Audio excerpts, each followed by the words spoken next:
Buenas tardes, doctora Mallory y doctor Juan David. Mi nombre es Camila Alejandra Leighton y en esta oportunidad les voy a hablar sobre el contrato de transporte en sus nociones básicas. En primer lugar, revisaremos la definición del contrato de transporte. Debemos tener en cuenta que está definida tanto en el Código Civil como en el Código de Comercio.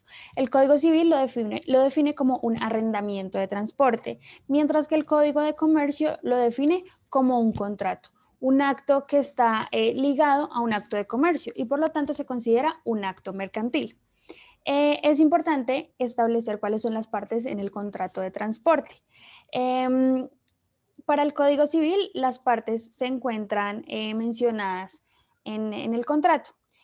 Hablamos entonces de que hay un acreedor, que podría ser la persona encargada de transportar o el transportador, y el consignante, que es quien envía la mercancía en caso de que pues estemos hablando del transporte de mercancías, y podríamos decir que es el remitente en palabras coloquiales, y un consignatario, que es quien recibe la cosa, es decir, el destinatario.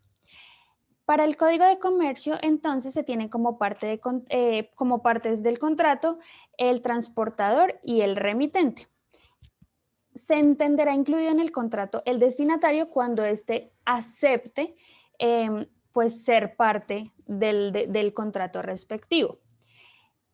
Hay que tener en cuenta que el destinatario puede ser aquella persona a la cual se le envían las cosas o no, simplemente quien recibe. Eh, en tercer lugar, vamos a hablar de las características de este contrato. Tiene una particularidad, y es que es un contrato que debe ser remunerado según el Código de Comercio, y en su perfeccionamiento se dice que es un contrato bilateral, pero pues al momento en el cual el destinatario acepta el contrato se convierte en trilateral y además es consensual.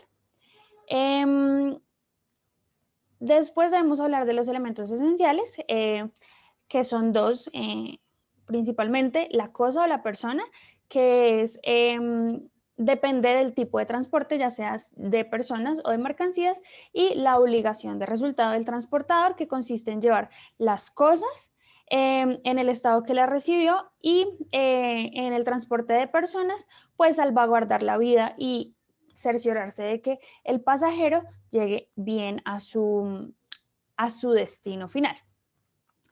Podemos diferenciar entonces, o tenemos que hay diferentes tipos de transporte, como lo he mencionado: el transporte de cosas y el transporte de personas. Esto es según el objeto que se transporta. Según el medio de transporte que se utiliza, podemos encontrar el transporte terrestre, el transporte aéreo y el transporte marítimo. Y según los medios de transporte o la cantidad de medios de transporte que se utilizan, podemos hablar del contrato de transporte multimodal y el contrato de transporte combinado.